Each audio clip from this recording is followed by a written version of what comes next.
Oke, saya share screen ya. Kalian bisa ikuti PowerPoint yang saya sudah share ada di Lentera dan juga rekaman dari kuliah yang kemarin ya. Jadi kalian bisa pelajari kembali dari Lentera. Lalu saya sangat mengencourage kalian mesti baca textbook.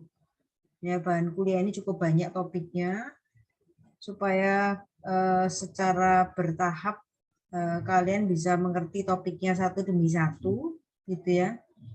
Supaya nanti sebelum kita melangkah ke topik yang lain, kamu sudah punya pemahaman yang cukup jelas. Dan di situ ada contoh-contoh soal, ada latihan soal. Nah, silakan semuanya bisa dicoba begitu ya. Sehingga kalian bisa tahu case-case yang ada terkait dengan setiap pemahaman yang kita pelajari. Oke, saya akan share screen.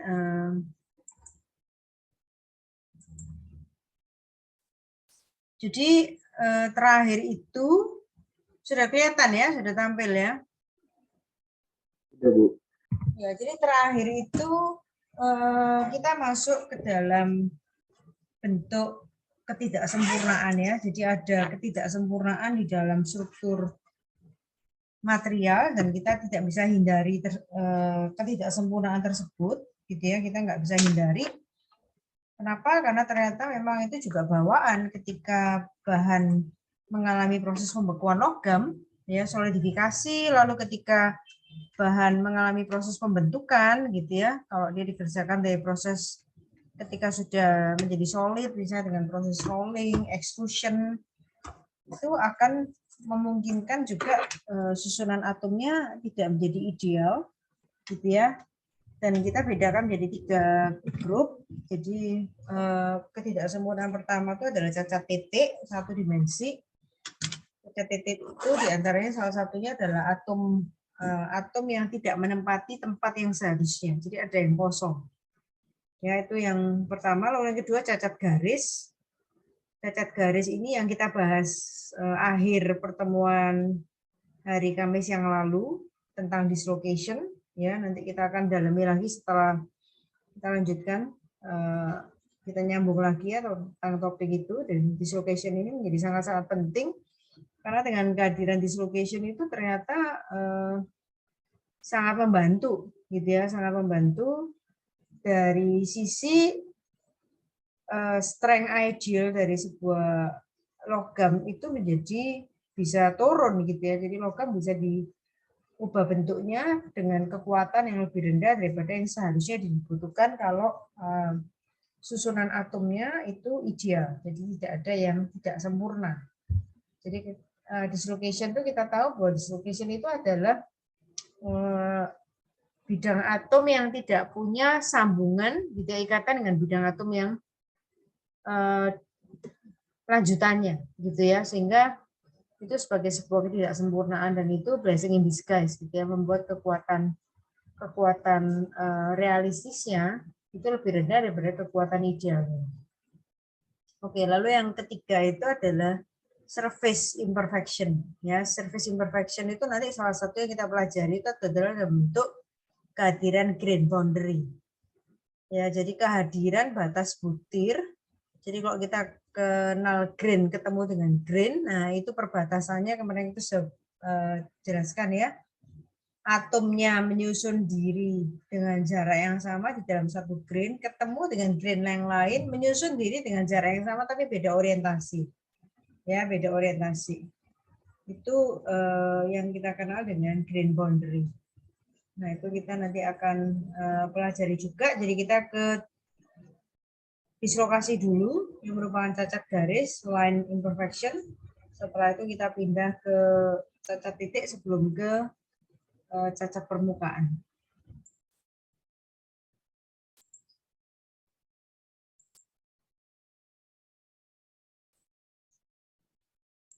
Ya, jadi kemarin kita akhiri dengan ini ada 2 macam dislocation ya, ada edge, lalu kemudian ada screw dislocation. Nah, kita tahu kalau dia bentuknya edge itu disimbolkan dengan ini ya, simbol seperti tanda tegak lurus. Jadi kamu perhatikan kemarin itu Bisa membayangkan kayak kamu punya satu kotak, lalu kamu belah tengahnya, gitu ya. Kamu belah tengahnya, kamu belah sampai habis, kamu belah lalu kamu sisipkan. Yang kamu sisipkan itu, ini ilustrasinya ya, ilustrasinya. Jadi yang kamu sisipkan itu adalah hanya setengah bidang atom. Ya, jadi kalau kamu perhatikan, ini akhirnya yang separuh atas, separuh bagian atas, ini meregam. Karena dia ketambahan satu bidang atom yang di bawahnya ini nggak ada temennya. Sehingga di atas itu lebih sesek gitu ya dari yang bawah. Itu edge dislocation. Nah, bagaimana ini terbentuk kemarin sudah dijelaskan, bisa dari solidification, bisa jadi selama proses deformation, pembentukan logam. Ya, kalau solidification dari fase cair, dia mengalami proses pembekuan menjadi fase padat. Kalau pembentukan logam, perubahan bentuk dari padat ke padat, gitu ya. Lalu ada juga yang screw dislocation.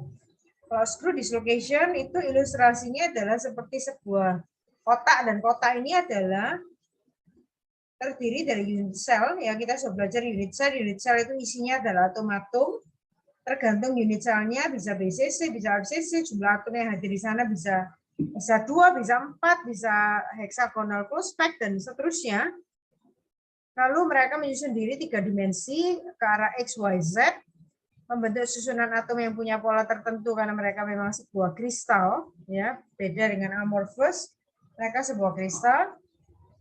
Nah, ilustrasinya adalah seperti kita belah kotak ini, gitu ya, kita tapi tidak sampai putus, lalu kemudian kita geser ke atas, gitu ya. Nah, screw dislocation-nya ada di sini. Di tempat di mana dia digeser ke atas, ya, itu posisinya. Oke, jadi ini tentang pembedaan dua jenis dislocation. Nah, lalu yang kita perlu perhatikan di dalam proses pergeseran, gitu ya, dalam proses pergeseran bidang atom yang akhirnya menghasilkan perubahan bentuk, itu kita sangat bergantung kepada nanti yang namanya shear force. Ada yang namanya gaya geser. Jadi kalau gaya geser ini bekerja, jadi contoh ya, contoh kalau kita menarik apa, misalnya contohnya kamu menarik meja.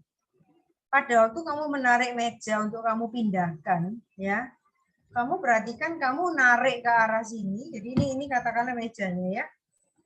Ini mejanya kamu tarik, meja itu punya kaki meja ya, ada kaki-kakinya. Jadi pada waktu meja kamu tarik, kakinya yang bersentuhan dengan lantai itu kegeser. Betul ya. Jadi meskipun kamu melakukan gaya tarik, tetapi ada permukaan, yaitu kakinya meja mengalami gaya geser. Sama prinsipnya, nanti pada waktu kamu menarik sebuah batang logam, imajinasi kita melihat bahwa batang logam ini adalah susunan bidang-bidang atom yang tersusun secara teratur. Nah, di dalam proses penarikan, kita juga bisa meng-create yang namanya shear force pada bidang atomnya. Jadi ketika shear force ini bekerja, gitu ya, bekerja pada arah Berger vector, Jadi kalau kita perhatikan ini ya, ini slip direction-nya ke sini, jadi geserannya itu searah dengan Berger vector, maka kita Berger vector yang punya dislocation ya, perhatikan ya, ini dislokasinya ada di sini nih. Jadi ini ilustrasinya, ini adalah sebuah bidang atom. Nah, ini bidang atom, ini dislocation ada di sini. Ya, dislokasinya ada di sini. Oke. Jadi pada waktu shear force itu ditarik kemudian mengikuti arah Berger vectornya di dalam sebuah kristal yang punya dislokasi, maka yang akan terjadi itu adalah dislocation akan bergerak, gitu ya. Dislocation can move by breaking bonds between the atoms in one plane. Nanti setelahnya bisa saya tunjukkan mungkin dengan ilustrasi yang lebih gampang ya. Jadi nanti ini bisa bergerak ke arah sana. Jadi ini nanti putus gitu ya, ganti ini yang nyambung ke sini. Nah, ilustrasinya mungkin gampang di sini. Nah, ini ya contoh. Oke. Jadi kalau kamu perhatikan bergerak vektornya di sini.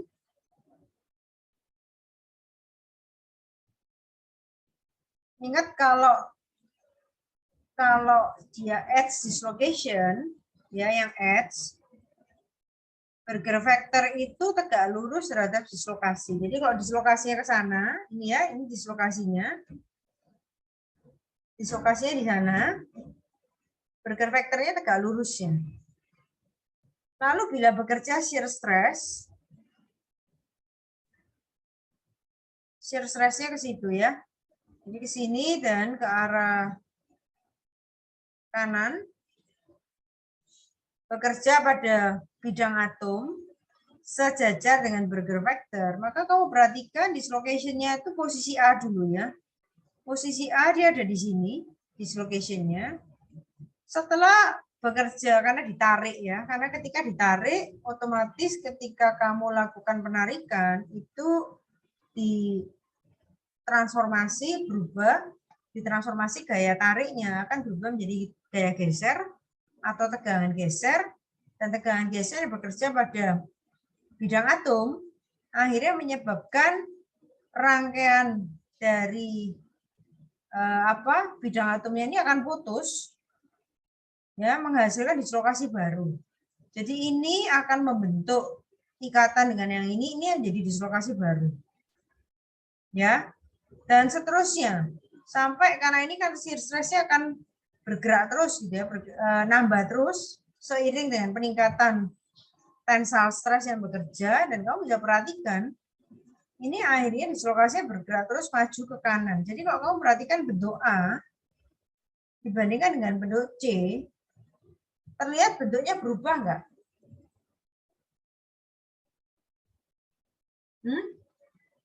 Secara eksterior A, B, dan C berubah nggak?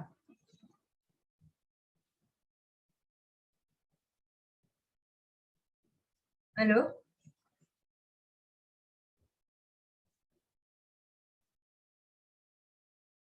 Oh, nggak ada yang jawab.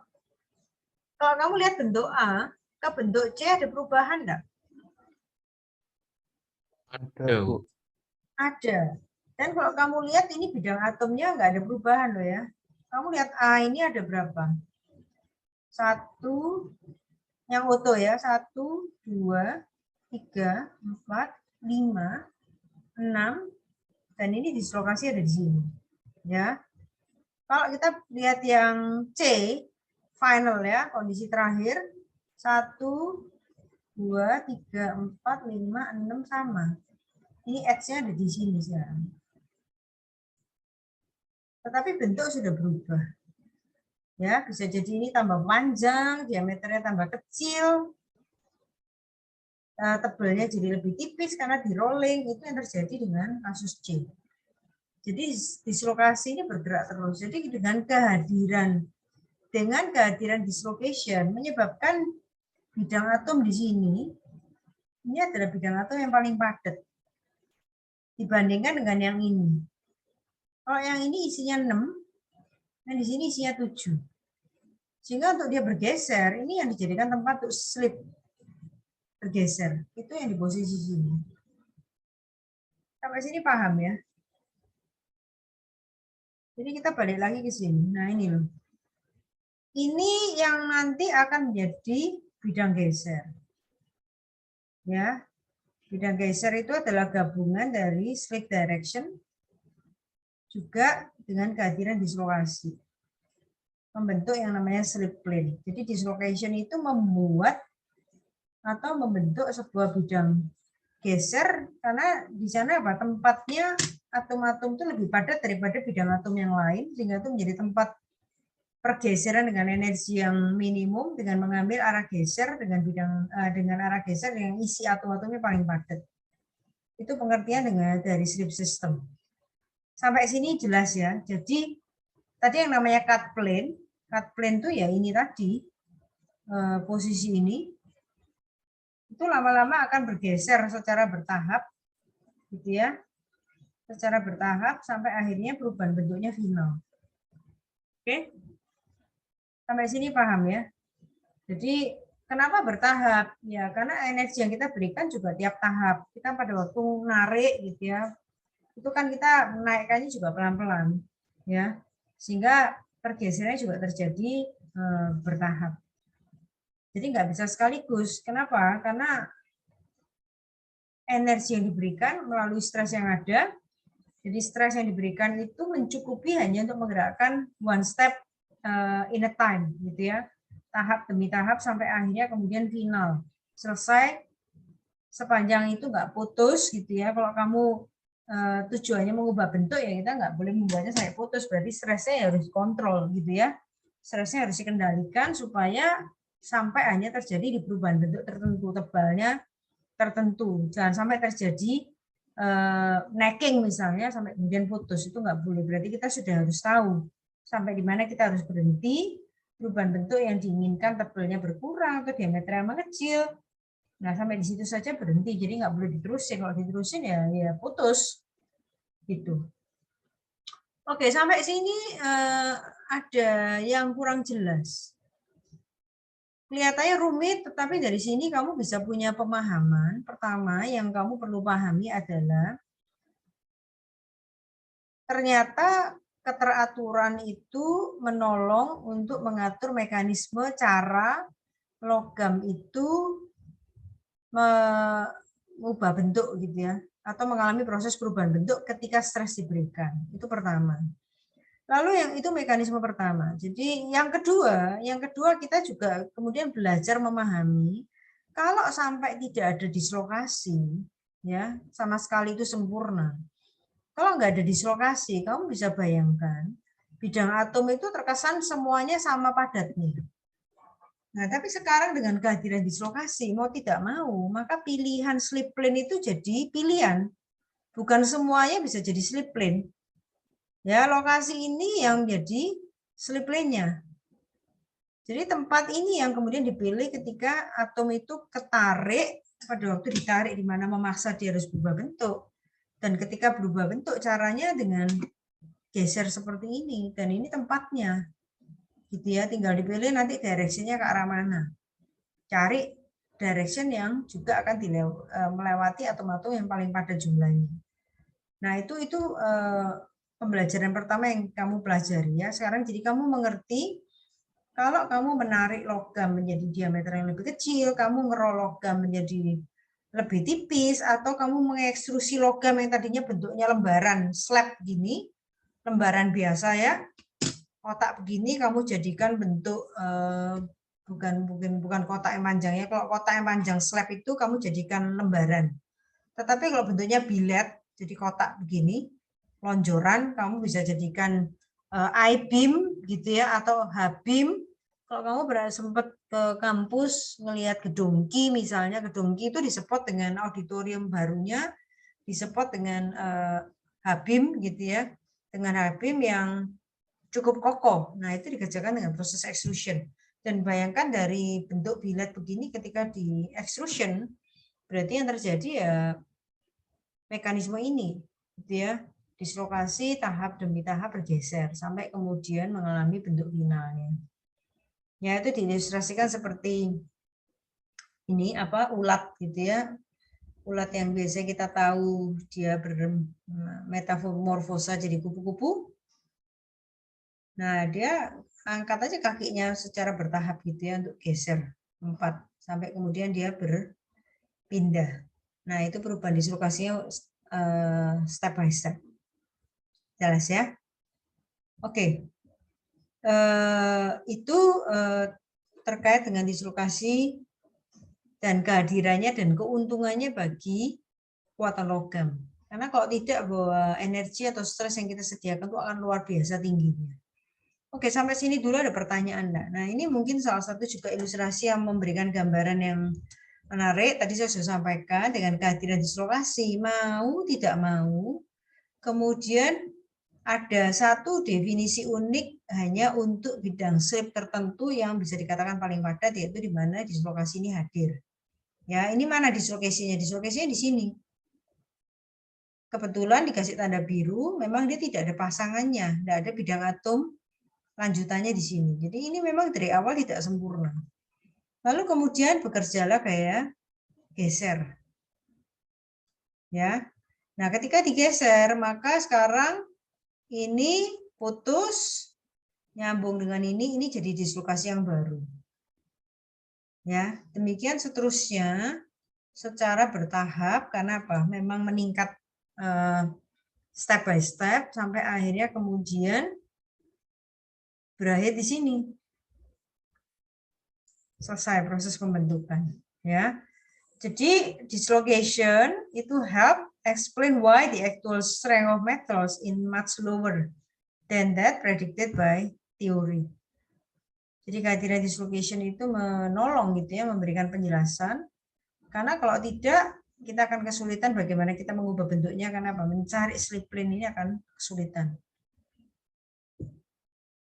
Oke, sampai sini ada pertanyaan nggak?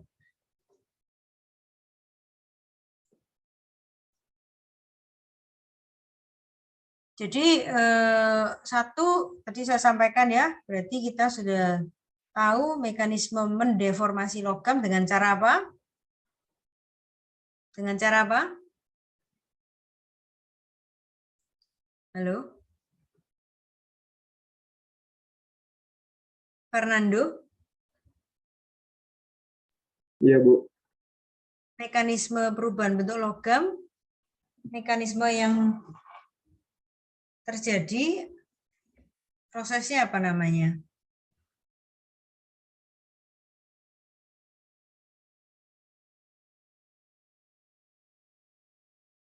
Ya, Fer. Apa, Fer?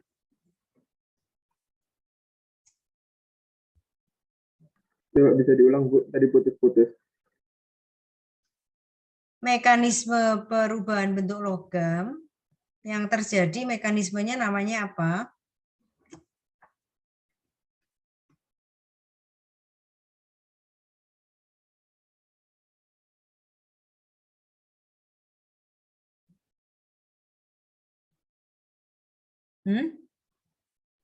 Nggak tahu, Bu. Nggak tahu. Ada yang lain yang mau menjawab?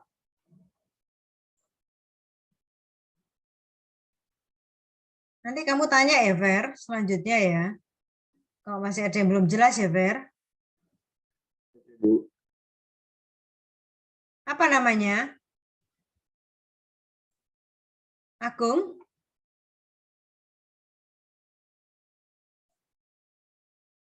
Agung? Nggak ngerespon. Nicholas?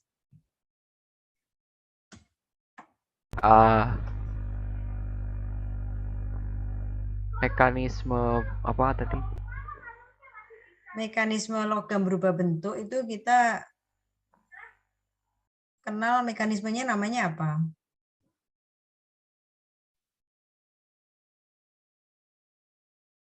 Cuma Slip. khusus untuk besi, Bu. Logam secara general. Nggak harus besi. Metal forming. Ini loh namanya, Bukan. slip. Slip. Kalau metal forming itu kan sinonimnya.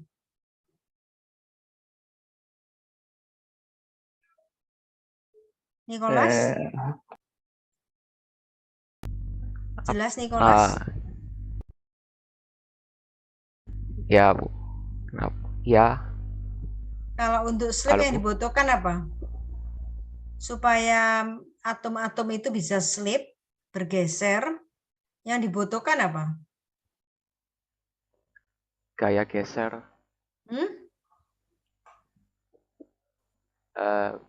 Gaya geser. Gaya geser. Supaya gaya gesernya bisa menghasilkan slip yang dibutuhkan apa? Dislokasi, kayak dislokasi materialnya gitu, besinya, logamnya. Ya. Dislokasi memang harus ada. Selain dislokasi apa? Dislokasi kan sudah di dalam struktur ya. Karena kan memang ketidaksempurnaan ada di situ. Sehingga memungkinkan mereka bisa bergeser secara slip. Nah, supaya bisa terjadi slip, ingat ya, kalau kita bisa bergeser dan bergesernya dengan mudah, kita butuh apa?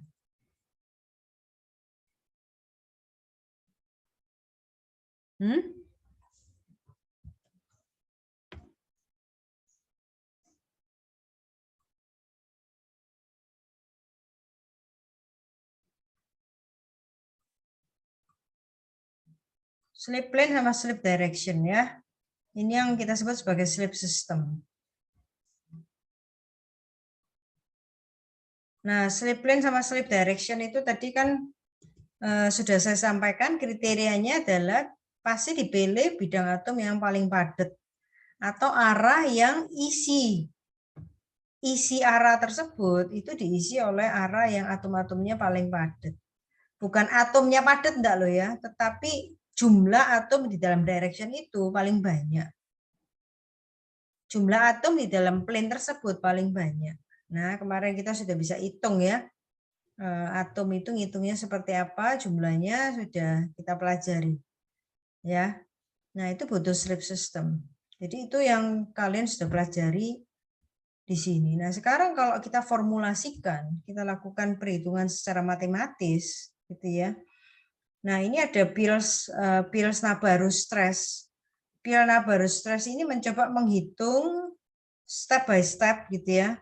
Jadi dislocation yang bergeser dari satu set of surroundings, jadi bergeser dari satu set of surrounding bidang-bidang atom di sekitarnya kepada identical set of surrounding, gitu ya, menuju kepada bidang atom sebelahnya, itu bisa dihitung dengan kebutuhan shear stress yang dibutuhkan untuk bisa menggerakkan atau menggeser bidang atom atau dislocation tersebut. Nah, itu besarnya ini ya, tau itu equal dengan ada C ini adalah konstanta dan konstanta ini bergantung kepada material gitu ya. Dan juga ada angka K lagi. Ini kamu lihat ya hubungannya stres itu adalah eksponensial. Eksponensialnya terhadap ada nilai K, tetapi ada juga nilai ukuran butir di sini.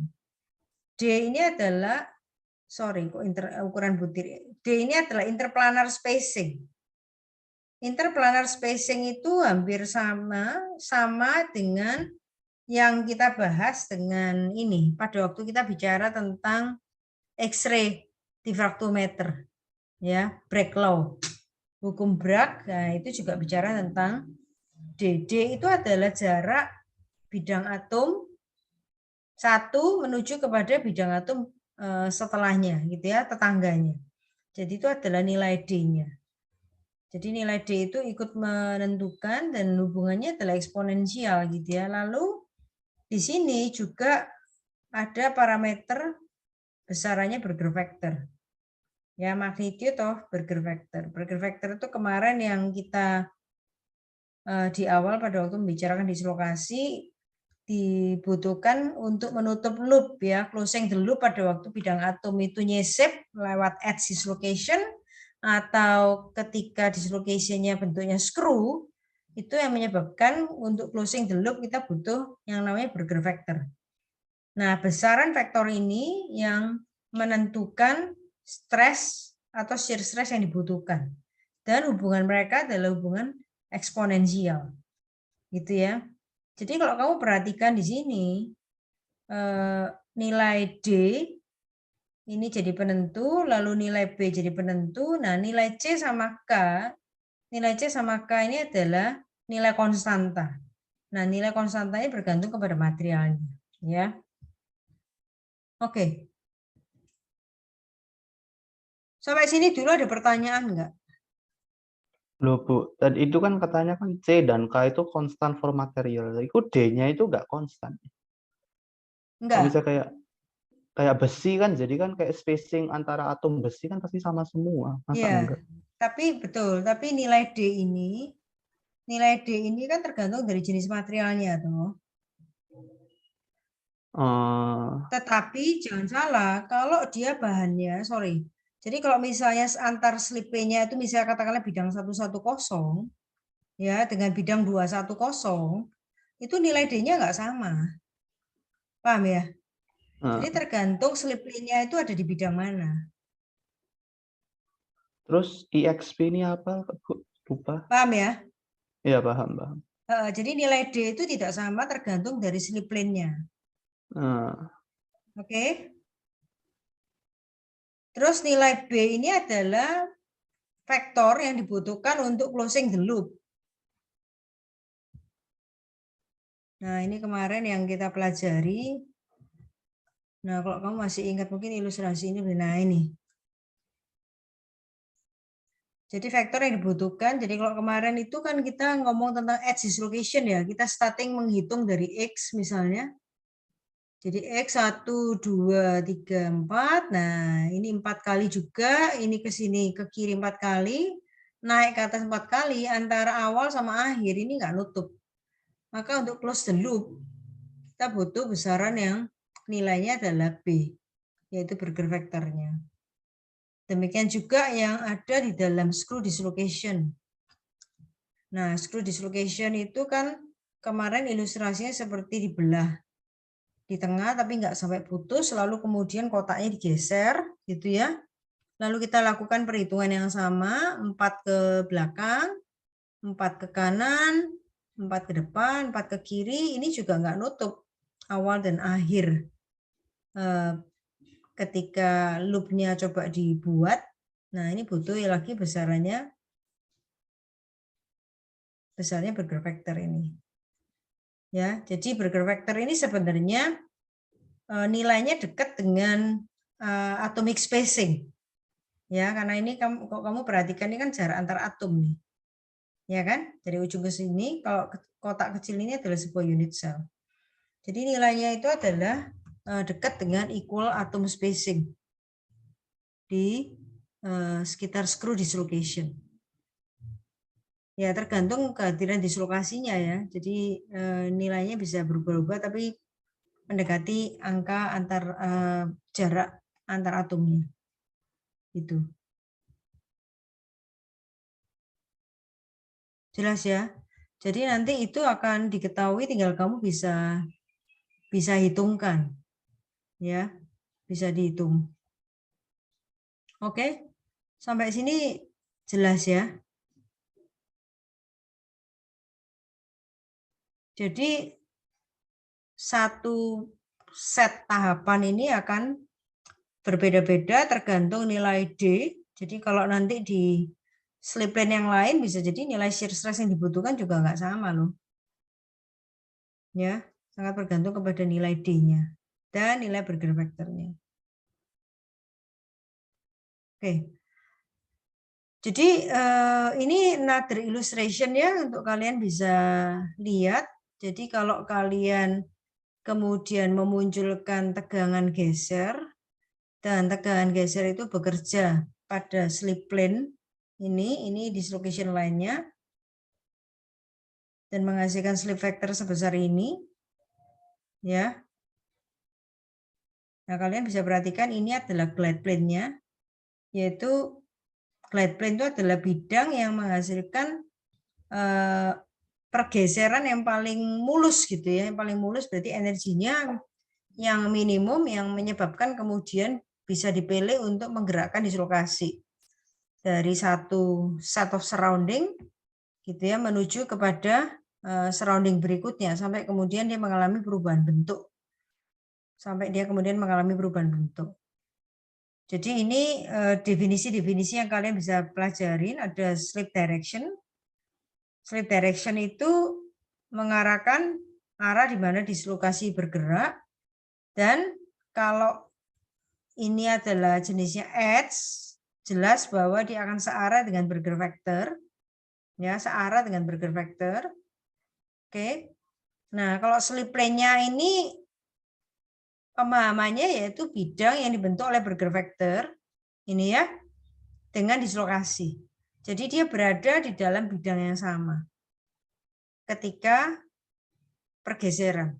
Jadi ini adalah dislocation line-nya, ini adalah Berger vector-nya, harus ada di bidang yang sama. Kemudian tadi saya sudah jelaskan kalau slip system itu ya gabungan dua ya, baik slip direction maupun slip plane.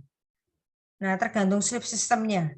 Kalau slip systemnya berbeda, pasti tadi nilai tegangan gesernya juga lain. Kenapa? Karena nilai D-nya nggak sama.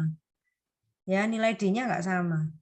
Jadi nilai D-nya nggak sama berakibat kepada besaran yang tidak sama pada nilai tau tadi. Nah, ini ya. Oke, sampai sini jelas.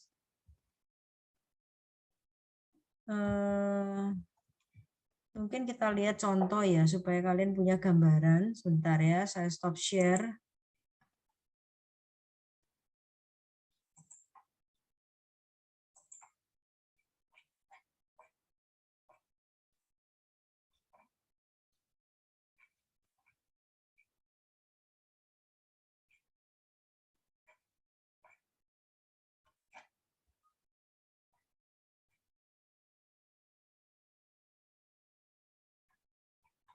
Kalau nanti saya bisa punya. Oke. Kalian catat, nanti kalian bisa lihat di example 4.4 gitu ya. Di halaman 123. Nah, silakan dicatat di e-book.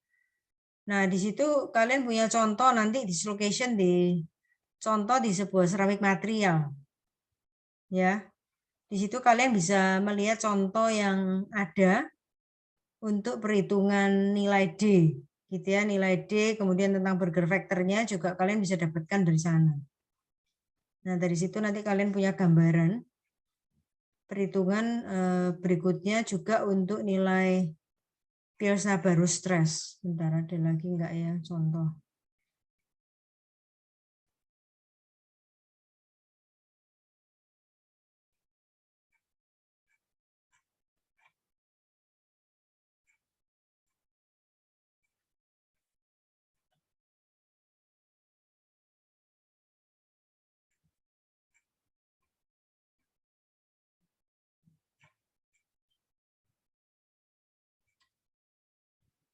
Ya, kalian catat dulu yang 4.4 ya. Nanti tolong lihat dulu tuh contoh di situ. Oke. Sampai sini ada pertanyaan dulu enggak?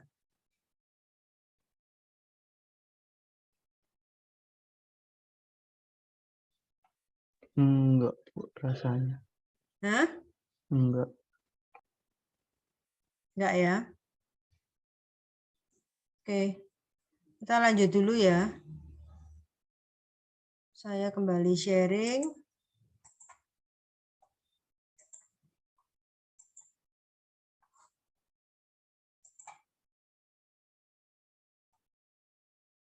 Oke.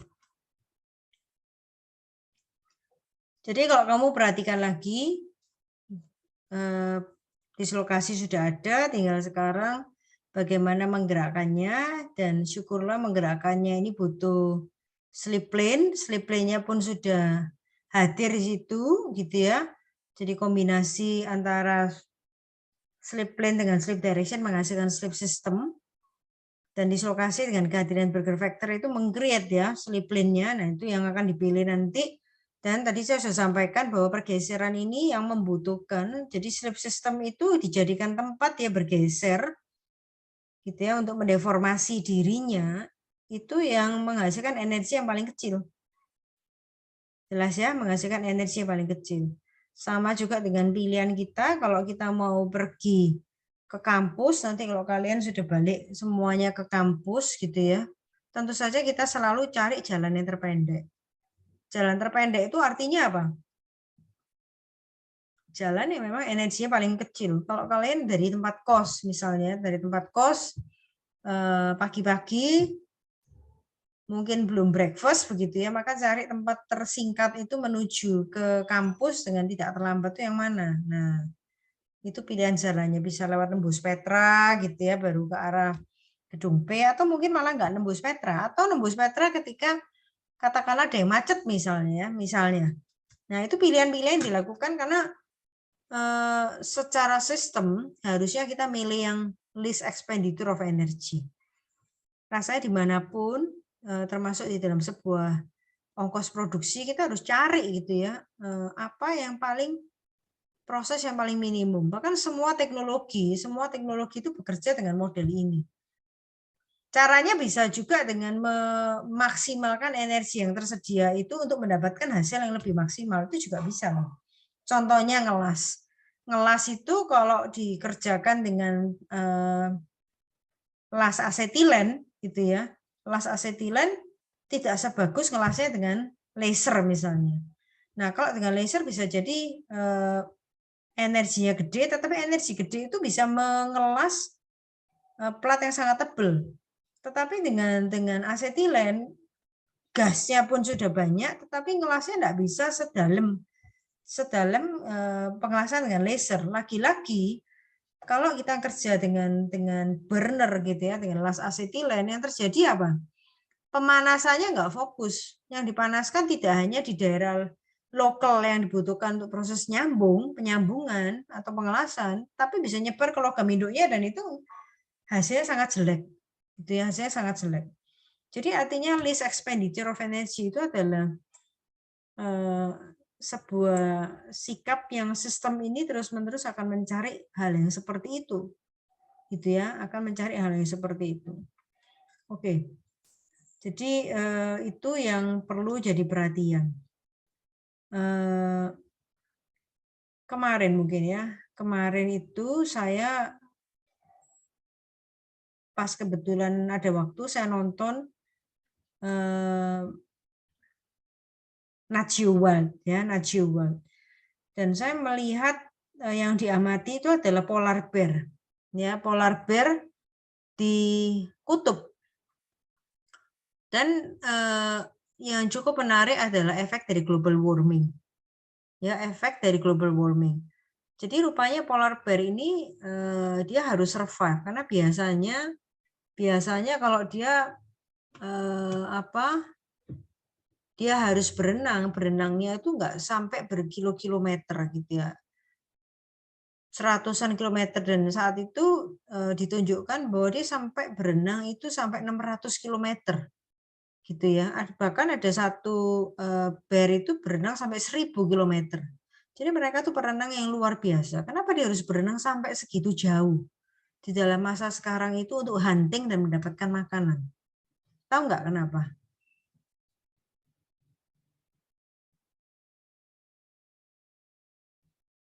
Ada yang pernah berpikir kenapa? Jadi rupanya es di kutub itu sebenarnya bisa tempat dia untuk napak gitu ya, menapak dan mencari buruan. Tetapi karena sebagian es itu sudah mencair karena proses pemanasan global ya, esnya mencair sehingga tidak memungkinkan dia bisa napain semikian banyak untuk dia bisa mencari mangsa. Sehingga sebagian, jadi dia napak dia jatuh karena esnya nggak cukup kuat untuk support berat tubuhnya yang gede. Sehingga banyak waktunya terpakai untuk untuk berenang, sorry. Jadi banyak waktunya terpakai untuk berenang dan itu membuat energi yang dihabiskan itu sangat-sangat banyak dan bisa jadi ke depan survival rate-nya mereka karena harus menghabiskan tenaga begitu banyak untuk berenang, bisa jadi tidak banyak yang harus survive dalam rangka mencari buruan karena efek dari lingkungan. Jadi artinya dengan kata lain saya mau mengatakan sebenarnya semua buruan pun berusaha untuk mencari dengan energi yang minimum kalau dia bisa. Gitu ya. Tetapi karena perubahan environment dan seterusnya itu menyebabkan mereka harus punya effort yang lebih gede. Gitu ya.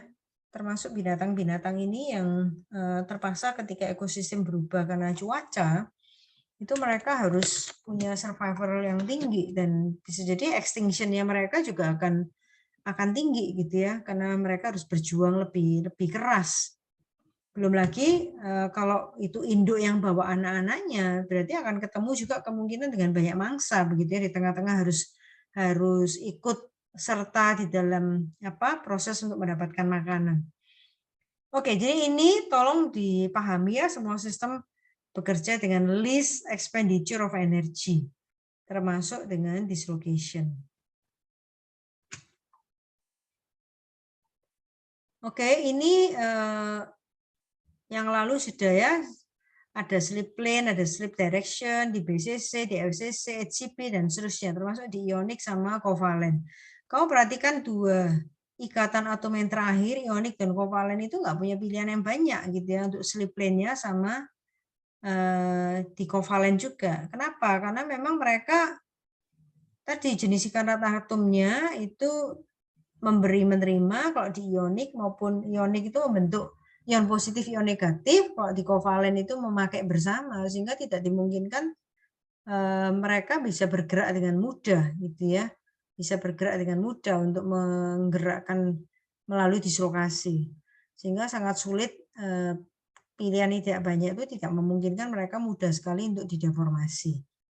Ya, tapi beda dengan BCC, di FCC, dan BCC lebih pilihannya lebih banyak lagi gitu ya dibandingkan dengan FCC. Dan itu adalah slip direction. Kita tahu 111 itu adalah tempat yang arah yang atomnya paling padat karena arahnya itu arah di ruang gitu ya. Jadi 11 itu dari atom di ujung ke atom ruang ke atom yang ujung satunya lagi ya. Jadi slip direction-nya itu mengikuti diagonal ruang. Kalau FCC metals itu mengikuti diagonal sisi ya 110. Itu memang tempat atomnya yang paling padat. Oke, jadi ini adalah slip plane dan slip direction atau slip system yang nanti ketika dislokasi bergerak itu menghasilkan the least expenditure of energy. Ya. Oke. Nah, ini sekali lagi sebuah gambaran ya, gambaran lagi untuk bisa menggambarkan kepada kalian. Ingat ini adalah tarikan ya, ini ditarik.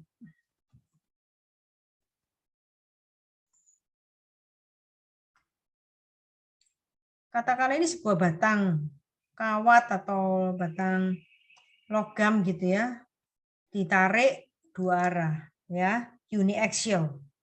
Ya, di dalam sumbu yang sama, yaitu dengan gaya tarik F,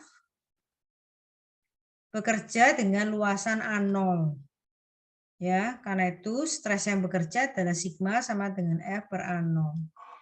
Katakanlah di dalam batang kawat ini bekerja ada slip plane. Ya, slip plane ini arahnya seperti ini ya, membentuk sudut lambda. Ya, ini membentuk sudut lambda terhadap arah atau sumbu di mana tegangan tarik bekerja. Ya. Oke. Nah, kemudian kita juga mengaturkan kalau ini kemudian ditarik lagi normal to slip plane ya, tegak lurus terhadap slip plane-nya itu membentuk sudut V. Ya, sudut V terhadap bidang slip ini. Sampai sini jelas ya. Kalau yang ini dia paralel atau sumbu pada slip plane-nya, kalau ini tegak lurusnya. Jadi membentuk sudut V dan sudut lambda. Jadi kamu bisa perhatikan ya, kalau kamu ingat kita belajar fisika ya, kita ubah sebuah gaya itu kita urai menjadi gaya-gaya yang lain, dan ini ada resultannya, maka ini kita bisa urai menjadi gaya ke sini, ya, dan juga gaya ke sini. Dan kalau kita kembalikan nanti resultannya ya kepada sigma ini. Sampai sini paham ya? Sehingga kalau kamu perhatikan gaya yang diurai dan kebetulan bekerja sejajar atau pada bidang slipnya, itu kita sebut dengan FR, ya, gaya friction, yang nilainya itu adalah nilai F di sini, F itu adalah gaya bekerja di sini, cos lambda. Jelas ya? Jadi ini adalah F cos lambda. Sehingga besaran dari shear stress ya sudah, tinggal ditulis saja FR dibagi dengan A. A itu adalah luasan dari bidang ini sendiri. Oke, sampai sini jelas ya. Jadi dari sini kamu punya gambaran bagaimana sebuah gaya tarik itu bisa kita uraikan menjadi gaya geser pada bidang gesernya. Sampai sini jelas ya. Jadi ada yang namanya uraian shear stress. Tau ini dihasilkan pada sebuah slab system. Ya, di sini ini slab systemnya. Slab system itu isinya adalah slip plane sama slip direction. Sampai sini jelas ya. Nah, lalu kehadiran FR ini yang bisa menggerakkan dislokasi. Ya, dislokasi bisa bergerak karena ada pergerakan yang diakibatkan oleh gaya geser FR ini. Sampai sini paham ya? Sampai sini bisa dipahami. Jadi ini yang tadi uraiannya ya. Jadi kalau ini F adalah resultantnya, lalu ini adalah lambda, maka kita bisa mendapatkan ini adalah Fn-nya yang sejajar dengan slip plane. Nah, ini adalah FR. Nilainya adalah nilai F ini cos. Ya. Di sisi ini adalah cos lambda. Itu perhitungan untuk penguraiannya. Oke, sampai sini bisa dipahami ya, sehingga kamu bisa dapatkan tahu atau gaya yang bekerja itu adalah FR dibagi dengan A. A-nya sendiri nanti bisa dihitung, karena A terhadap A0 itu juga bisa dihitungkan, gitu ya.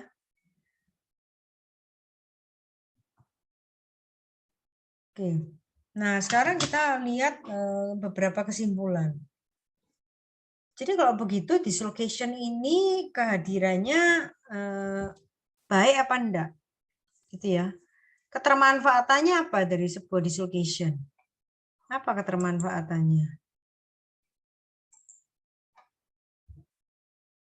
Yang pertama, jadi mekanisme slip gitu ya, kalian sudah harus tahu ketika kalian mau mengubah bentuk logam, ditarik, diekstrusi, maka atom itu bergeser dengan cara apa? Atom itu kemudian akhirnya logam itu berubah bentuk dengan cara bergeseran, ya, slip. Jadi dengan kehadiran slip itu bisa menjelaskan kenapa strength sebuah logam itu is much lower than the value predicted from the metallic bond. Jadi kalau kita cuma berpikir sebuah kesempurnaan diikat dengan ikatan logam, maka jelas kekuatan logam akan jauh lebih tinggi daripada kekuatan logam yang kita bisa atasi hari ini. Gitu ya. Karena tidak mungkin dikerjakan dengan cara slip, pasti. Karena semuanya terikat dengan sempurna. Gitu ya. Tidak ada kehadiran bidang atom yang nyisip, yang tidak punya bidang atom lainnya, sehingga tidak tercreate yang namanya slip plane. Sehingga dengan kehadiran slip ini juga, karena kemudian menurunkan kekuatannya dari kekuatan yang seharusnya dimiliki kalau ikatannya sempurna, tidak ada dislokasi, maka kehadiran slip ini tentu saja karena logam menjadi berubah, mudah diubah bentuknya, maka keuletannya juga baik. Mau mudah diubah bentuk kok. Kalau mudah diubah bentuk kan berarti ulet. Gitu ya. Nah, kalau dislokasi sampai tidak ada, maka sebuah batang besi itu akan menjadi sangat brittle, rapuh. Dia tidak bisa mulur, karena dia tidak mudah bergeser. Kalau nggak mudah bergeser berarti kalau yang tadi diameternya segini, dia nggak bisa dikecilin gitu ya. Karena apa? Dia nggak bisa menjadi tambah panjang dengan pergerakan dislokasi. Sampai sini jelas ya. Nah, konsekuensi yang ketiga, sifat mekanis dari sebuah logam itu sebenarnya bisa akhirnya kita pahami bahwa kalau kita mau menguatkan atau membuat logam itu lunak, ya atur saja hambatan, ya hambatan pada waktu dia slip itu dihambat pergerakan dislokasinya. Jadi artinya dislokasi sudah ada. Kalau kita mau membuat logam itu jadi sekarang lebih kuat, ya kita berikan hambatan aja pada waktu dislokasi bergerak, kita hambat. Nah, caranya itu pakai apa? Nah, nanti bermacam-macam cara kita bisa lakukan. Contohnya apa?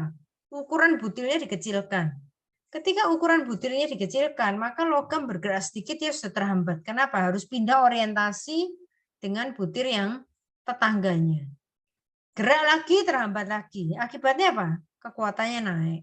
Atau kita hambat lagi, interfere, ya kita ganggu lagi dengan misalnya menghadirkan atom yang berbeda ukuran. Kalau atom yang berbeda ukuran itu hadir di dalam butir pada waktu dislokasi mau bergerak, itu juga terhambat. Kenapa? Masih ingat ya, saya memberikan contoh. Kalau kamu biasanya di kursi bagian belakang mobil gitu ya, atau di tengah, itu isinya 3 orang. Lalu kemudian ya kita berusaha untuk efisien ya. Kalau Indonesia itu kan kenyamanan nomor 2. Yang penting kumpul dan bisa berangkat rame-rame. Sisipkan jadi 5. Orangnya rada maju sedikit enggak apa-apa, enggak usah sandaran. Orang kecil kok ya. Jadi akhirnya apa yang terjadi, 3 orang itu agak geser sedikit begini gitu ya, atau geser begini supaya bisa memuat orang keempat dan kelima. Akibatnya apa? Susunan yang tadi rata itu akhirnya agak bergeser. Kamu perhatikan pergeseran tuh kelihatan di sini. Nah, kalau satu nyisip seperti ini ya, sudah kelihatan dia akan jadi apa? Geser bidang-bidang atom sebelah-sebelahnya. Nah, pergeseran itu juga menyebabkan dislokasi susah bergerak. Kenapa? Karena sekarang bentuknya jadi tidak teratur, tidak apa ya? Ada distorsi lah ya, ada distorsi di dalam susunan atomnya mereka. Sehingga akibatnya apa? Ketika dislokasi mau bergerak itu tidak mudah, sulit. Kenapa? Karena ada pergeseran itu. Karena ada distorsi di dalam susunan atomnya. Sampai sini paham ya? Nanti mungkin terlihat sangat jelas. Nah, ini contohnya ya. Ini contoh-contoh yang lain. Nah, kehadiran atom yang besar misalnya dalam sebuah butir, ya, ini sebuah butir yang orientasinya sama, dia kan agak meregang. Ya, agak meregang. Atau dia ditambahin atom yang lebih kecil. Maka dia cenderung untuk mepet ke dalam. Jadi akibatnya kamu perhatikan di sini ada distorsi, kerusakan. Susunan atomnya tidak lagi bagus. Ya, itu beberapa hal. Sehingga pada waktu dislokasi mau bergerak, kalau dia susunan atomnya nggak teratur begini, lebih sulit.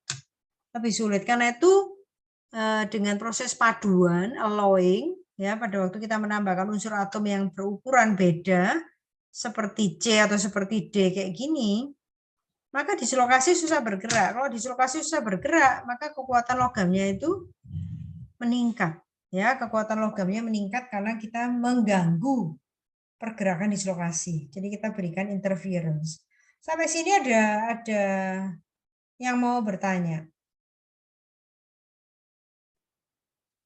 Ada pertanyaan?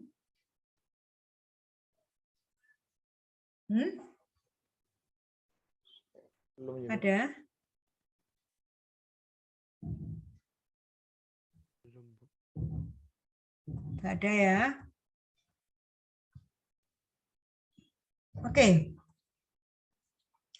Lalu fakta lain yang kalian perlu tahu ya. Dislocation itu juga punya yang namanya dislocation density. Dislocation density ini artinya apa? Dislocation itu bisa bertambah jumlahnya. Jadi kalau dia bertambah jumlahnya, maka density dari dislocation itu akan naik. Kapan dislocation itu akan nambah density-nya? Jadi dari dislocation yang sedikit bisa tambah banyak. Kapan? Ketika pembentukan logam itu kamu tambah. Maksudnya apa? Kalau kamu ubah dari tebal 10 menjadi 8, lalu kamu ubah lagi jadi 6, lalu ubah kamu jadi 4 dan 2, maka setiap tahapan ini akan menaikkan dislocation density. Ya. Jadi bidang atom yang kemudian tidak punya atom-atom yang di berikutnya, yang nyambung ya, membentuk ikatan, itu akan nambah terus. Dan tidak hanya itu saja, yang terbentuk itu ini ya, ini contoh, ini kebetulan dislocation yang bisa diamati menggunakan elektron mikroskop. Di posisi A itu terjadi di dalam titanium aluminium. Ya, ini dislokasinya numpuk di perbesaran 36.500. Nah, yang lebih sulit lagi kalau dislokasinya membentuk network seperti ini. Ini tambah tinggi lagi ya, membentuk network. Kalau sudah membentuk network gini, dislocation akan lebih susah lagi digerakkan. Kalau dia susah digerakkan, berarti kita sudah create yang namanya dislocation interference ya. Susah digerakkan, maka yang terjadi akibatnya apa? kekuatan logamnya pasti akan naik lagi. Sampai sini paham ya? Jadi dislocation density ini akan terus bertambah dengan peningkatan degree pembentukan logam. Jadi pembentukan logamnya tambah banyak, tambah banyak, tambah banyak, tambah banyak, berarti kamu akan menambah dislocation density. Ya, jadi dislocation density itu adalah total length of dislocation per unit volume. Ya, per unit volume. Jadi kalau logamnya lunak, dia tidak bisa punya banyak juga dislocation density. Dislocation density-nya besar 106 cm per cm kubik. Tapi kalau dia punya kemampuan lagi untuk ditingkatkan gitu ya, menambah kekerasannya, maka dislocation density-nya akan naik terus. Gitu. Nah, kalau naik terus kamu ubah bentuk di proses selanjutnya lebih susah. Ya, lebih sulit. Karena itu butuh untuk menurunkan lagi dislocation density, kita butuh proses laku panas. Gitu ya, kita kurangi karena itu kalau proses pengerolan dingin dengan pengerolan panas kan beda ini ya, beda energi yang dibutuhkan. Kalau kapasitas kalau pengerolan dingin ya butuh energi lebih besar untuk ngerol berikutnya, tetapi kalau dia panas dia butuh energi lebih sedikit karena dislocation density-nya juga sudah diturunkan, dikurangi. Ya. Oke, jadi kita bisa lakukan proses annealing misalnya. Itu proses laku panas yang kita lakukan untuk bisa menurunkan nilai kekuatan dari logam yang sudah diubah bentuk. Oke, sampai sini dulu ada pertanyaan. Jadi apa yang sudah kalian pelajari sampai sejauh ini? Gerardus bisa ini summary Gerardus apa saja yang kamu sudah pelajari?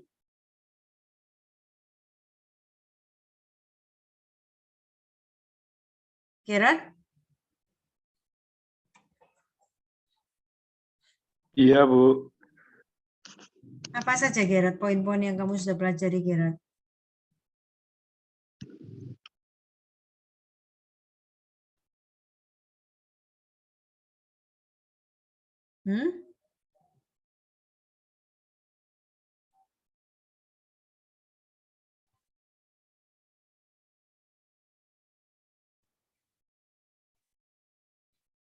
Gerard?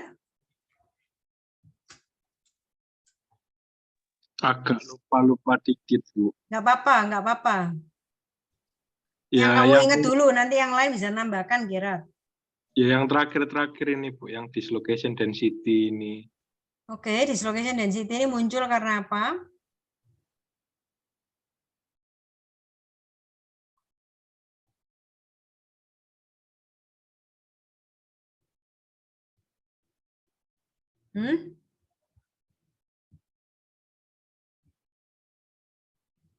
Gerard?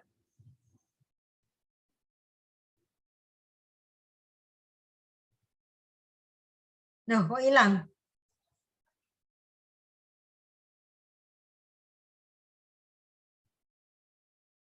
Gerard? Kamu belum selesai tadi ngomongnya.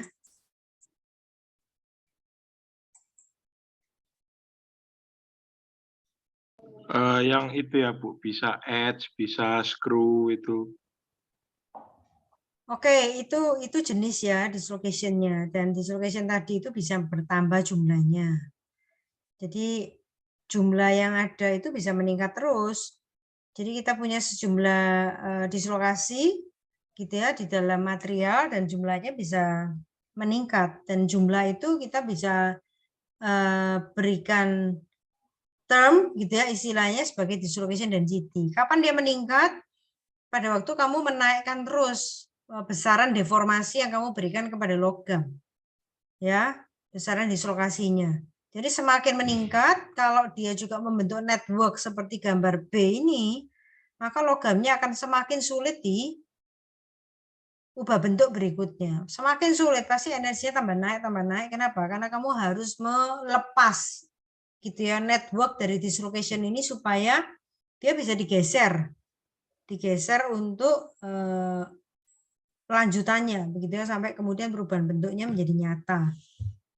Oke, itu dislocation density. Apalagi yang kalian sudah pelajari? Christian Dennis?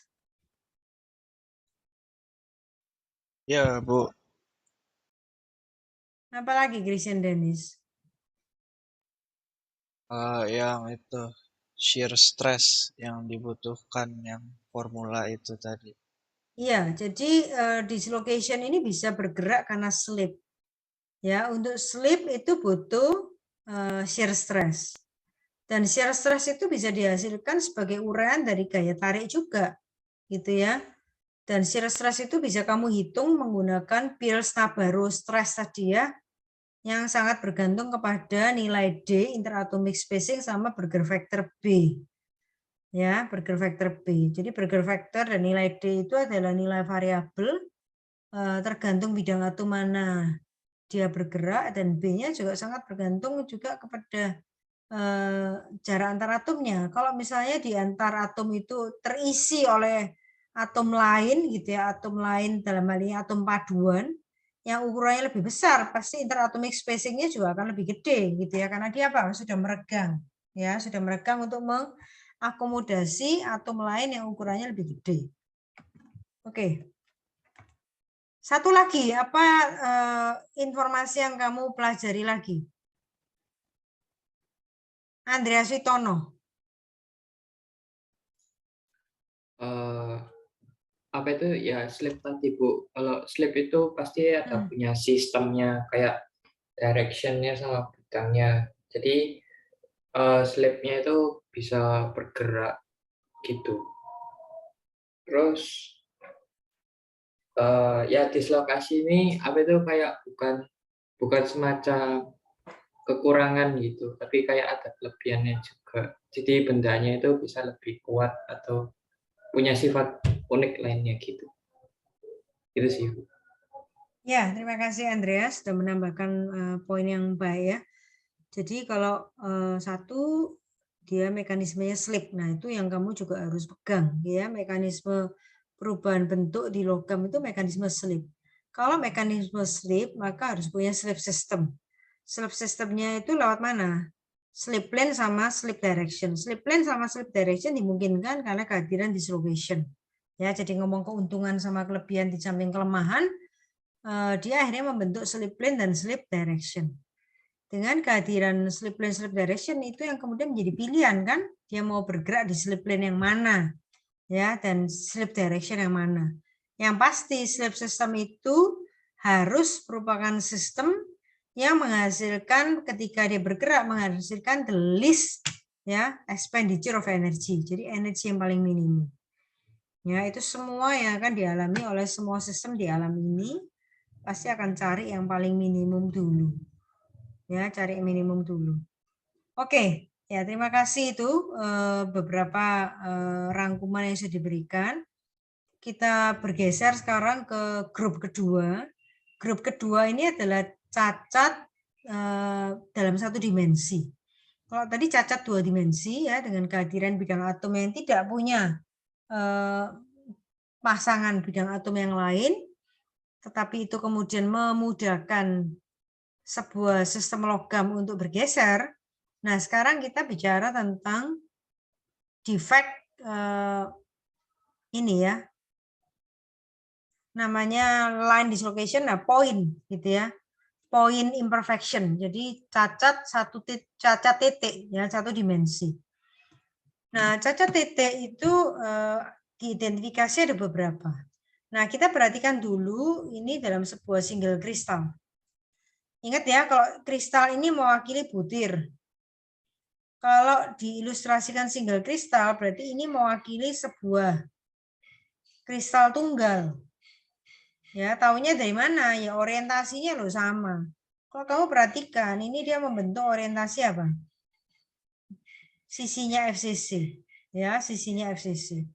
Oke, di permukaan ini itu ada atom di tengah. Ya, semua sama. Tetapi kalau kamu perhatikan, ada atom lain di sini, warnanya hijau.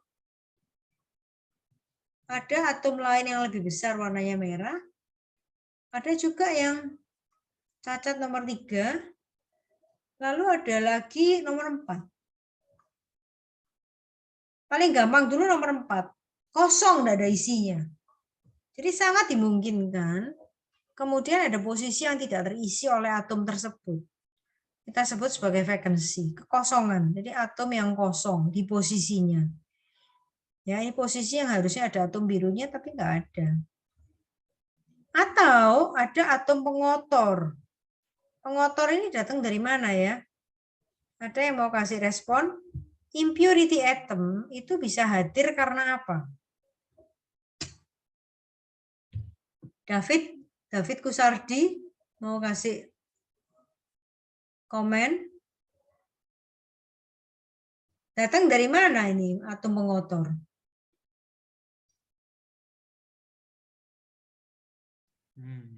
Kurang tahu. Kurang tahu. Kalau namanya pengotor ini diinginkan apa enggak? Enggak, Bu, nggak diinginkan. Enggak diinginkan. Jadi pengotor pertama itu bisa berasal dari ketika logam ini diekstraksi dari tambang. Contoh ya, kalau kita mau mendapatkan emas, emas ini ada bersama-sama biji tembaga. Biji ini tulisannya begini ya. Nah, jadi kalau emas diambil, kadang-kadang tembaga nggak bisa kita hilangkan, dia masih ikut. Ya, kalau besi diambil, kadang-kadang yang tidak bisa hilang itu apa? Sulfur. Sulfur kadang-kadang masih ikut. Jadi tidak bisa semuanya itu totally murni. Dia bisa ikut di sini. Lalu yang kedua, datangnya dari mana? Proses. Kalau ini sudah ikut awalnya bersama dengan materialnya, yang kedua diproses ikut. Contohnya, pada waktu kita mengolah besi, ya kita mendapatkan besi cair. Ingat di bagian atas ini, kita masih membersihkan dan ada slag. Slag ini sama dengan terak. Terak ini adalah pengotor-pengotor yang dipisahkan dari besi cair. Supaya apa? Besinya tambah murni, kemurniannya tinggi. Tetapi kemudian pada waktu dituang, sebagian dari terak ini ikut. Ya, terak itu isinya bisa SiO2, bisa kalsium oxide, bisa ikut. Dia juga bisa tinggal, gitu ya. Itu impurity. Jadi dalam proses pun bisa, ya, nggak bersih dan seterusnya. Itu kemungkinan-kemungkinan yang lain. Nah, lalu kemudian ini ada cara ya, cara bagaimana atom itu tinggal di dalam susunan atom. Kemarin kita sudah pelajari, tergantung ukurannya. Ada yang duduk di sisipan yang kita sebut sebagai interstitial. Kemarin kita sudah pelajari ada yang namanya rasio ya. Semakin besar ruangan yang tersedia, maka rasio terhadap logam induknya, rasio jari-jari atom terhadap logam induknya bisa mendekati logam induknya, ya jari-jarinya bisa mendekati logam induk. Tetapi kalau tempatnya sempit kayak gini ya, ini kan, nah ini yang bisa ngisi di sini ya sedikit, ya rasionya kecil, makanya bisa duduk di sini adalah atom dengan ukuran yang kecil. Ini itu adalah kayak vacancy begini, space-nya lumayan gede, diisi. Jadi yang bisa duduk di sini secara substitusi karena ini menggantikan atom induknya, menggantikan maka ukurannya bisa mendekati atom induknya. Bisa mendekati, tetapi kan atom nggak ada yang persis sama ya. Either lebih kecil atau dia lebih besar. Atau ini yang terjadi. Logam induknya ini, atom induknya itu yang isi di sisipan. Ini yang terjadi. Jadi kalau ini yang terjadi tegangan di sini, di sekitar ini lebih besar daripada tegangan yang ada di sini. Ya, kenapa? Karena ukuran atomnya yang nyisip di sini gede sekali. Sehingga ini mau nggak mau kan atom sekitarnya jadi sedikit meregang. Ya, jadi kita ingat point defect, cacat titik itu ada 4 jenis. Ada yang namanya interstitial impurity atom.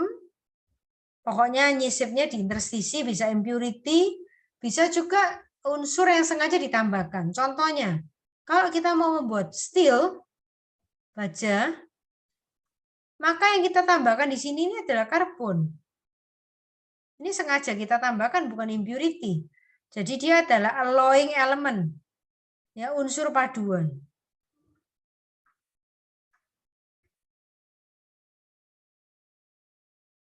Kalau kita mau membuat kuningan, ya, kuningan itu adalah paduan tembaga dengan seng.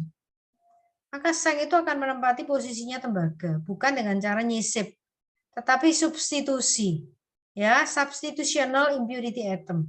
Tetapi jelas-jelas bukan impurity, ya, dia sifatnya adalah alloying element. Karena sengaja kita tambahkan, karena ukurannya cukup besar, dia membutuhkan ruang yang tersedia cukup gede, dan dia bentuknya substitutional alloying atom, ya, bukan impurity. Sampai sini jelas, ya. Nah, ini dia menghasilkan disrupsi, localized disruption. Tadi sudah saya tunjukkan. Nah, ini, ya. Kalau dia kosong juga disruption. Kenapa? Dia kosong, ingat, ya.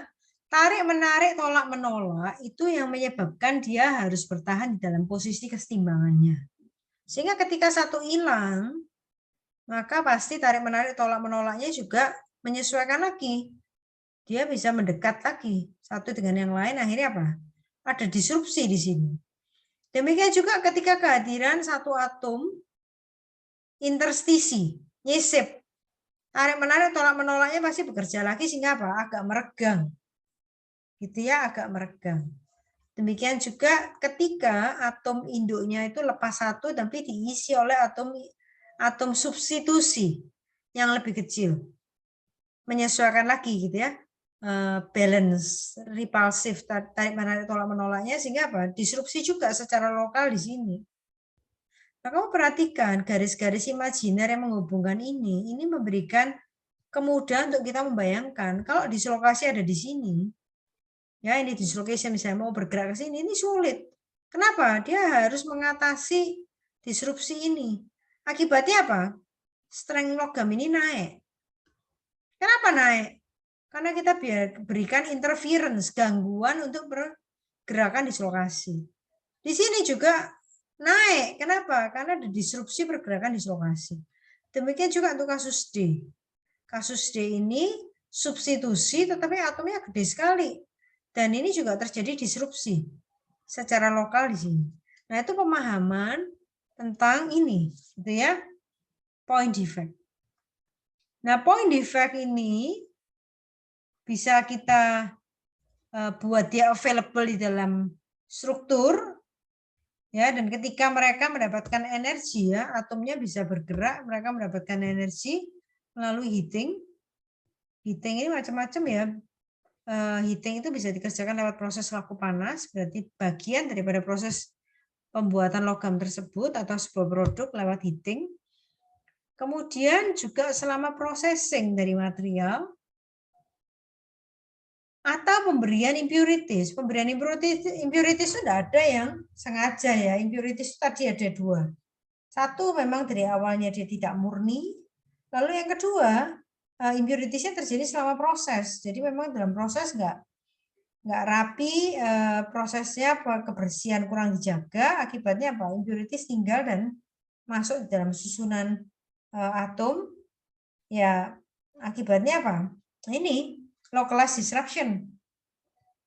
Dan yang berikutnya ini yang sengaja, alloying. Memang sengaja ditambahkan. Saya mau baja, saya mau bikin stainless steel, saya mau bikin nikel super alloy, gitu, ya. Kita tambahkan nikelnya, kita tambahkan salah satunya adalah misalnya ini, ya, besi ke dalamnya, titanium ke dalamnya. Nah, itu sengaja kita tambahkan. Dan ingat yang kita tambahkan itu diameter atomnya nggak sama. Kalau diameter atomnya nggak sama, tinggal menyesuaikan. Masuk di substitusi atau masuk di interstitial, tergantung ukurannya. Oke, ini saya rasa jelas. Nah, kalau dia logamnya itu adalah ini, ya, ini yang terjadi adalah untuk logam kovalen. Nah, ini. Jadi kalau dia hilang, hilang di sini, di log mestinya di aslinya, maka yang terjadi apa? Ini cacatnya adalah dia nyisip di tempat yang tidak seharusnya.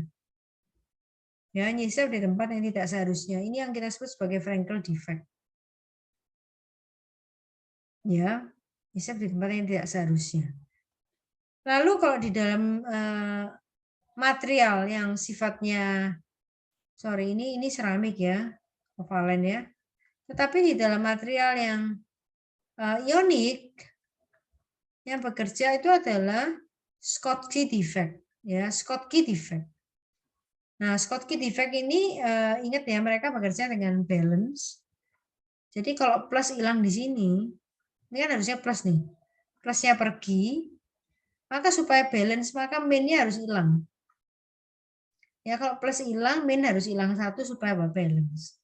Ini yang kita sebut sebagai Schottky defect, ya, untuk menyeimbangkan muatan. Jadi satu hilang maka harus ada muatan lainnya yang hilang juga supaya terjadi charge balance.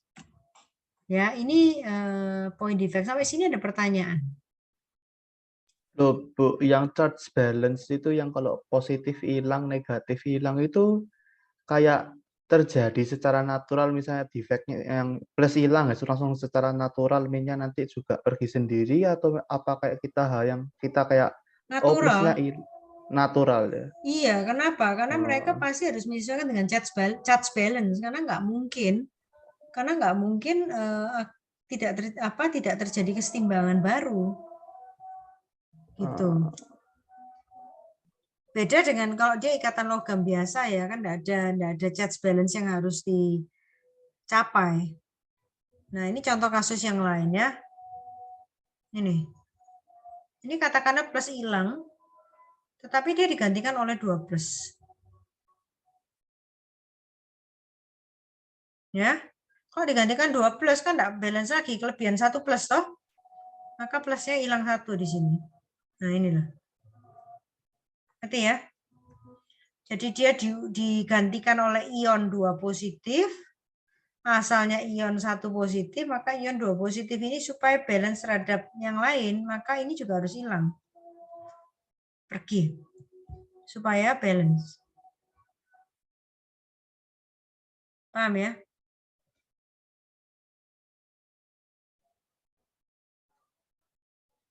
Ya, itu terjadi secara natural pasti. Oke? Nah, sekarang kita lihat apa sih importance dari point defect, ya. Kita tahu sekali lagi kembali kamu harus lihat beberapa ilustrasi yang saya tunjukkan tadi ya. Kehadiran point defect itu disturb. Ya, ini harus perhatikan. Disturb. Ada kata-kata ini ya. Kita sudah belajar di dalam masa sekarang, di dalam zaman kita, terutama di dalam zamanmu ya, karena kamu semua masih muda, itu juga ada era disrupsi karena teknologi. Kehadiran point defect itu juga memberikan disrupsi kepada perfect arrangement di atom-atom sekelilingnya. Ya, jadi ada disrupsi juga. Dia merusak lattice. Tadi saya sudah tunjukkannya, kehadirannya membuat posisi atom-atom untuk menyeimbangkan tarik-menarik tolak-menolaknya berubah semua. Either dengan atom kecil atau atom lebih besar. Ya, sehingga terjadi distorting. The lattice for perhaps hundreds of atom spacing from the actual point defect. Jadi point defect-nya di sini, ini bisa sejauh ini rusaknya gitu ya. Setelah itu mungkin dia sudah posisinya bagus lagi. Ya, garis-garis imajinernya mungkin sudah rata lagi antara atomnya. Tetapi sampai sekian jarak atom itu mengalami kerusakan. Itu pertama. Lalu yang kedua, kalau dislokasi akibat dari disrupsi itu, dan ingat ya, sifat mekanis itu sangat dipengaruhi oleh bagaimana dislokasi itu didisrupsi, diinterfere, dihambat ketika dia bergerak. Kalau dislokasi itu tidak mulus bergeraknya, maka logamnya jadi tambah kuat. Kalau dislokasi itu mulus bergeraknya, maka logamnya lunak. Dengan adanya disrupsi ini akibat dari point defect, maka dislocation juga mengalami kesulitan ketika dia bergerak. So a dislocation moving through the general vicinity of a point defect encounters a lattice in which the atoms are not at their equilibrium position. Jadi kalau ada pergerakan dislokasi mendekati posisi point defect, itu akan mengalami apa?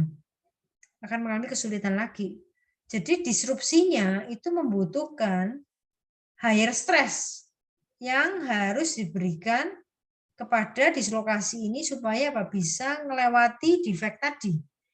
Jadi kalau dia nggak dikasih energi lebih besar, maka dislokasinya nggak bisa bergerak melewati disrupsi tadi. Disrupsinya apa saja? Disrupsinya ini tadi ya. Nah, dislocation mau lewat sini. Sampai sini ada ini ya susah. Harus ditambahkan stres yang tambahan supaya dia bisa bergerak. Mungkin di awal lancar gitu ya, rada jauh. Begitu dekat butuh tambahan untuk bergerak. Sehingga meningkatkan gitu ya stres yang dibutuhkan untuk mendeformasi logam.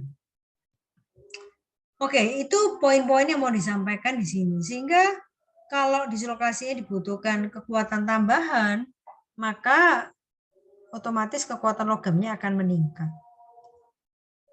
Sampai sini bisakah dipahami? Ali Sugiarto, ada pertanyaan? Dari saya belum, Bu. Belum ada, Bu. Kalau gitu saya tanya. Jadi kalau mau menaikkan kekuatan logam, ya kaitannya dengan point defect ini apa yang harus dilakukan?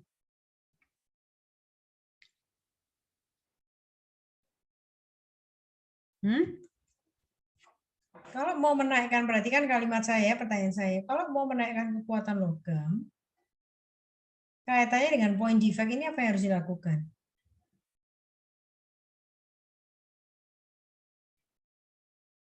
Itu kan Bu, apa kalau point defect apa tadi kayak menyebabkan dislokasi yang banyak, nanti materialnya tambah kuat gitu untuk memperbaiki defect-nya. Terus gitu nggak sih Bu? Jadi kayak kalau point defect-nya itu menyebabkan banyak dislokasi, nanti materialnya tambah kuat, tapi kalau apa point defect-nya menyebabkan kayak dikit gitu dislokasinya nanti tambah lunak atau apa gitu. Ini siapa nih? Henry Ryan. Iya. Saya kalimatnya pelan-pelan ya. Tadi sudah disampaikan bahwa pertama ya, sudah disampaikan bahwa logam itu berubah bentuk lewat slip. Ya. Dan yang slip itu adalah dislokasi. Dislokasi itu yang bergeser, betul ya? Nah, kalau dislokasi itu mudah bergeser, maka logamnya lunak. Kalau dislokasi itu susah digeser, maka logamnya kuat. Kan gitu ya? Jadi intinya kita itu berpegang kepada dua. Satu, urus pergerakan dislokasinya. Satu, urus pergerakan dislokasinya. Yang kedua, urus hambatan terhadap pergerakan dislokasi. Dua ini toh. Satu, urus pergerakan dislokasinya. Dua, kalau mau menguatkan, create-lah hambatan terhadap pergerakan dislokasi. Gitu ya. Bukan tadi kamu bilang ya apa? Kalimatmu tadi itu dislokasinya Semakin banyak, semakin kuat. Nah, mungkin bukan begitu ya. Jadi dislokasi makin banyak, semakin kuat itu kalau kamu tidak sediakan hambatan. Jadi dislokasi semakin kuat bergerak itu karena memang ketika kamu tambah, ya misalnya kamu mau menipiskan dari 10 ke 8 tadi contohnya, 10 ke 8 density-nya, dislocation density-nya naik. 8 ke 6, dislocation density naik. Itu juga menaikkan kekuatannya dia lewat peningkatan dislocation density. Tetapi dari pembicaraan tadi kaitannya sama point defect, kalau kamu menggerakkan dislokasi, kamu hambat dengan point defect, kamu menggerakkan dislokasi lagi, kamu hambat dengan point defect, kamu menggerakkan dislokasi ada point defect lagi menghambat, itu poinnya. Kenapa? Karena dislocation moving-nya itu kamu hambatin terus. Caranya dengan apa? Yaitu kamu create point defect. Point defect-nya kamu create dengan apa misalnya? Salah satunya dengan menambahkan unsur paduan. Ya, salah satunya kamu tambahkan unsur paduan. Unsur paduannya di sini, ini unsur paduan nih. Ukuran kecil atau ukuran besar. Sehingga apa? Kamu memberikan disrupsi di sekitar sini. Ini ada disrupsi juga. Jadi dislocation yang sudah mau mendekati di posisi ini kamu harus menambah stres yang kamu berikan. Kenapa? Karena ada disrupsi di sini. Dislocation susah bergerak. Kenapa? Karena lattice-nya ada distorsi. Ya, perubahan bentuk nggak lagi rata. Dia harus menyesuaikan. Kalau menyesuaikan berarti harus kamu dorong dengan stres, shear stress yang lebih kuat lagi. Demikian juga dengan di sini. Mendekati defect, ini ada disrupsi. Nah, jadi 2 poin itu ya. Dislokasi bergerak, berikan hambatan kepada pergerakan dislokasi. Sampai sini paham ya? Halo, paham? Loh, terus kalau misalnya yang point defect yang kayak di A gitu gimana, Bu? Yang kalau cuma kosong gitu. Nah, iya kalau di A itu kan kamu dislocation-nya kan ada di sini toh. Ini kan dislocation ini. Bidang slip-nya kan di sini. Ini kan sama. Ini kan juga hambatan karena lihat bentuknya sudah begini, nggak lagi rata. Ya, dia agak begini, ngerti? Ya. Ini ada distorsi juga. Jadi mungkin di sini ini lancar, ya sebelum-sebelumnya ini lancar karena dia rata begini. Menjelang ini, nah, paham ya? Paham, Bu, paham. Ya, sebenarnya mirip-mirip least expenditure of energy. Tetapi kemudian di dalam perjalanan ya, misalnya kita ya kalau jalan keluar kota, ada jembatan, ada longsor lah, nah itu hambatan-hambatan yang membuat apa? Energi yang kita butuhkan lebih lama. Mungkin longsornya kita harus pergikan dulu, atau ada lubang di jalan gitu ya, lubang di jalan akhirnya membuat kita harus pindah transmisi giginya dan seterusnya. Itu yang poinnya ada di situ. Ya. Oke. Kita sekarang masih punya waktu ya sampai jam 6:10 kita bicara tentang service defects. Ini kelompok yang ketiga. Cacat di permukaan. Jadi service defects itu salah satunya adalah grain boundary. Ya, saya berharap kalian sudah punya pemahaman tentang grain. Grain ini bukan butir kayak butir-butir beras gitu, enggak ya. Jadi kemarin saya sudah sampaikan bahwa grain boundary itu dibentuk ketika awalnya inti padatan di dalam cairan, ya kalau kita bisa cairan itu dia membesar. Ya, lama-lama dia membesar.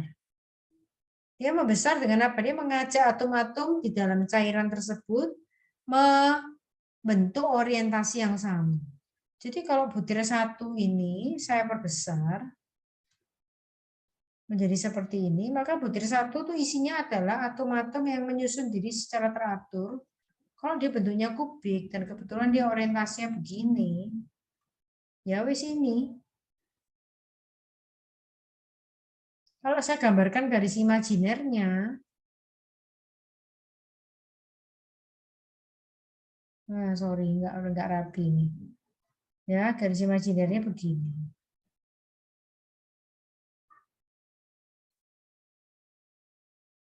Paham ya? Nah, ini sebelahnya juga ada butir yang lain. Dia tumbuhnya dengan cara orientasi yang berbeda. Sudah saya tegaskan, yang sama dengan sebelahnya itu apa? Jarak. Ya, ini dengan ini sama. Ini dengan ini sama. Yang beda adalah orientasi dia tumbuh. Karena orientasinya nggak sama. Ini dengan ini ada yang namanya mismatch. Gitu ya. Garis batas ini pun juga garis imajiner. Nah, ya ini contohnya. Ini orientasinya tegak lurus begini. Yang sini tumbuhnya begini. Akibatnya di sini ada mismatch, nggak sama. Yang ini tumbuhnya juga beda. Jadi ini dengan ini juga mismatch. Jadi ini tuh nggak pernah ketemu. No problem, nggak apa-apa. Ada yang namanya grain boundary. Ya, dan ini kita sebut sebagai surface defect. Ya. Jadi itu bidang-bidang yang dipisahkan ya menjadi region-region. Mereka punya kristal struktur kristal yang sama, besi, BCC, semuanya BCC, but different orientation. Ya, but different orientation. Jadi itu bisa juga terjadi di permukaan, ya permukaan material itu juga bisa juga menjadi surface defect. Kemudian ada grain boundaries, ya grain boundaries itu juga masuk dalam kelompoknya surface defect. Nah, nanti ada lagi kalau kita rinci lagi ada yang namanya small angle grain boundary. Jadi ini perbedaannya orientasinya nggak terlalu banyak antara grain satu dengan grain tetangganya sehingga kita punya small angle. Ya, jadi antara orientasi ini dengan orientasi ini itu perbedaan sudutnya nggak terlalu banyak gitu ya. Lalu ada yang staking fault, jadi rupanya ada yang salah susun. Bidang atomnya itu salah tumpukan gitu ya. Ada juga yang namanya twin boundaries. Ya. Jadi itu beberapa yang nanti kita akan pelajari di dalam surface defects. Dan kalau kita bicara tentang material surface, ini banyak sekali bermanfaat untuk proses korosi, proses pelapisan logam, karena kita bicara di material surface. Jadi kalau kamu punya permukaan logam yang paling atas, kita lihat bahwa ini atom-atom yang di paling atas sudah ada teman bondingnya lagi. Ya, ini bawahnya masih ada temannya ya. Yang atas ini sudah nggak ada lagi, nggak ada bonding lagi dengan siapa, nggak ada. Jadi reaksi mereka dengan udara luar, jadi dengan lingkungan luar itu sangat besar. Akibatnya apa? Ya ini pertemuannya ini korosi itu ada di sini. Ya kalau ini permukaannya besi ya berarti besi ini kosong gitu ya, kosong dalam artian karena nggak ada ikatan dengan besi di bawahnya. Maka kalau mau oksigen masuk ya bisa dia membentuk Fe2O3. Ya, jadi sangat reaktif material surface ini. Karena itu pertemuan dengan lingkungan. Ya, jadi at the surface kita tahu no longer has the proper coordination number. Kita tahu bahwa coordination number itu dihitung terhadap berapa atom-atom unsur lainnya atau misalnya kalau itu besi-besi lainnya yang connect dengan dia. Nggak ada. Jadi di situ adalah disrupted. Nggak ada koneksi dengan atom yang sejenis. So the exterior surface may also be very rough. Jadi permukaannya itu bisa sangat kasar, ada bekas gerinda, ada bekas poles gitu ya. Ada bekas rolling, itu menimbulkan cacat-cacat sendiri, dan itu bisa menimbulkan juga dari proses bisa tiny notch, jadi ada lubang sangat kecil, dan perhatikan ya, kalau untuk bahan-bahan yang dia sangat sensitif terhadap retak, nah ini bahaya. Ya. Dan dia karena nggak punya teman atom yang mendampingi, maka dia sangat reaktif dibandingkan dengan bulk material. Jadi mudah oksidasi, mudah korosi, tetapi juga menguntungkan kalau kita mau mengikatnya membentuk lapisan baru di permukaan. Ya, itu tentang material surface. Mungkin sampai sini dulu, nanti minggu depan kita lanjutkan tentang grain boundaries ya. Grain boundaries sambil kita pelajari tentang small angle boundary dan seterusnya. Oke, ada pertanyaan dulu sebelum saya akhiri dan kita akan presensi. Bahan sudah di-share di Lentera. Silakan juga baca dari textbook gitu ya, termasuk latihan-latihan soal nanti untuk persiapan tes. Kita belum tes, nanti kira-kira 2-3 minggu sebelum UTS. Kalau nggak ada, saya stop sharing. Matthew, kamu mau share Matthew QR code-nya? Ya Bu, saya share sendiri aja Bu.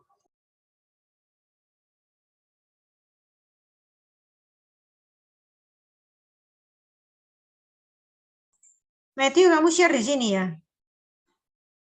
Iya Bu, ini saya lagi buka QR code-nya Bu. Oke. Silakan sambil nunggu Matthew, apakah kalian punya pertanyaan?